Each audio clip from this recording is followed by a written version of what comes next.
చేసుకుందాం. ఆకాశ మహాకాశాలు పట్టజాల మా గొప్ప దేవ, నిన్న నేడు ఏకరీతిగా ఉన్న మా గొప్ప తండ్రి, నీ పాదములకు స్తుతులు స్తోత్రాలు చెల్లిస్తున్నాం. అల్పులము అయోగ్యులము తండ్రి, నీ ప్రేమ చేత ఎంతగానో ప్రేమించి దీవించి ఆదరించి ఈ దినాన సజీవులుగా ఉంచి మీ దాసుడు మా ప్రియులు పేతురన్నకు మీరు ఇచ్చినటువంటి గృహమును బట్టి మీకు స్తోత్రాలు చెల్లిస్తూ ఉన్నాం. ఈ లోకంలో ప్రతిదీ కూడా మర్యాదగాను సక్రమంగాను జరిగించుటకు మీరు చూపుతున్న కృపలకై మీకు స్తోత్రాలు చెల్లిస్తూ ఉన్నాం.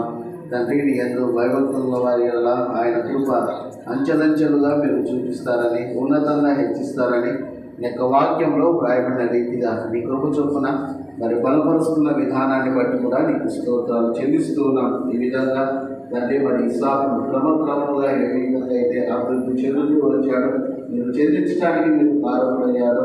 అదేవిధంగా తండ్రి, మీరు ఆసు జీవితంలో కూడా